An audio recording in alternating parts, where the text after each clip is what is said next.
There is a meeting in Bali next week. 12 countries discussing a trade deal called the Trans-Pacific Partnership. Like NAFTA, only much, much bigger. Why should you care? Well, because it could change the way you use the internet. Freedom of access groups say there are tough censorship rules up for discussion, and they are urging the Harper government to say no. Steve Anderson is the executive director of OpenMedia, a group on high alert over these copyright rules being looked at. And Steve joins us now. Steve, why should Canadians be worried about these talks? Because it will, if it goes through, it'll make the internet more censored, more expensive, and more policed.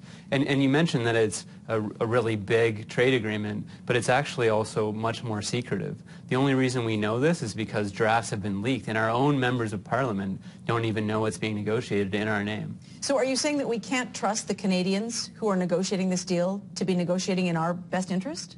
I think so, but I also think that lobbyists, about 600 lobbyists in the U.S. are given access to these texts and input, whereas Canadians and citizens in Canada, our own MPs, are not given input. And there's a lot of trade-offs and kind of arm twisting going on between different heads of states and different conglomerates. And we know from leaked drafts that it would make the internet more censored. It could knock Canadians off the internet for just a couple or three copyright infringements accusations. So give me more examples of how we could get, or why a Canadian family might be knocked off the internet. So if you're, let's say you have a young kid and they upload a video on YouTube, maybe it has a song in the background that has copyright protections.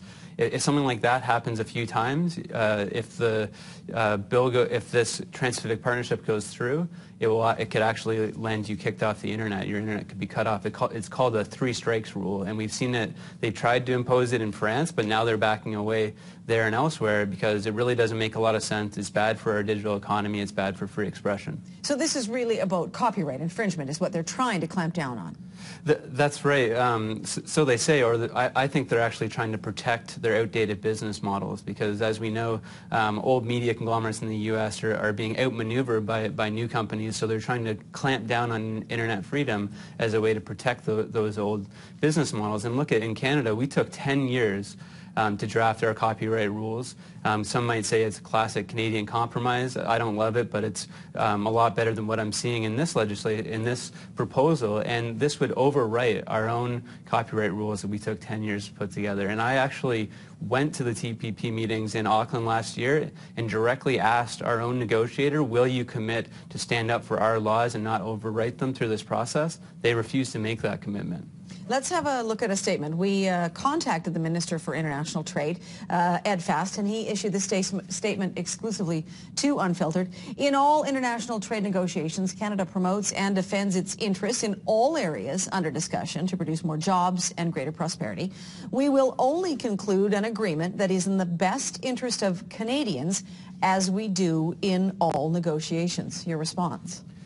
Well, then they should simply make a commitment to not change our laws in the books. And as you could see from that statement, they have not made that commitment. And all we're asking is say no to internet censorship, make that commitment to Canadians. And they could easily do so, but they haven't. But this is a trade agreement that is so wide-ranging. I was talking to people today. They were saying from bananas to tractors to copyright infringement. Is it possible that Canadians will lose some ground in certain areas as they gain ground in other trade areas? That's possible, but I mean, that's why these agreements, the text, should be made public so we can actually have a public debate. Our own MPs, our own members of members of parliament, our own trade critics and the NDP, they don't have access. So why don't we have an informed public debate about this rather than keeping it secret? And like I said earlier, we only know about this because we have access to leaked documents. Tell me about, there are 12 countries involved, wide-ranging, United States, Brunei? Yeah, Chile, Malaysia, Vietnam. So some of those countries have very strict religious guidelines, Muslim guidelines, that would vary greatly when it comes to allowing people internet access and those kind of things. Does this mean that our societal fabric could be changed through this trade deal? I think it's very likely. From the leaked drafts that we've seen, it would definitely limit free expression online, and certainly some of those countries have absolutely no problem with it. And maybe that was one of the requirements, but we actually don't know because the government won't make public what these agreements actually are. And they're trying to seal this deal in the next couple weeks at APEC meetings in Bali. Are Canadians helpless at this point? I don't think so. I think that if you contact your member of parliament, we have a campaign on our website at OpenMedia.ca where you can send a message to Harper and other heads of states calling them to say no to censorship. And we've seen in the past when Canadians speak out en masse, public officials do bend and change their positions. So I think that if Canadians speak out, we can change this. All right. Steve Anderson, Executive Director of Open Media, thanks for joining us. Thanks for having me.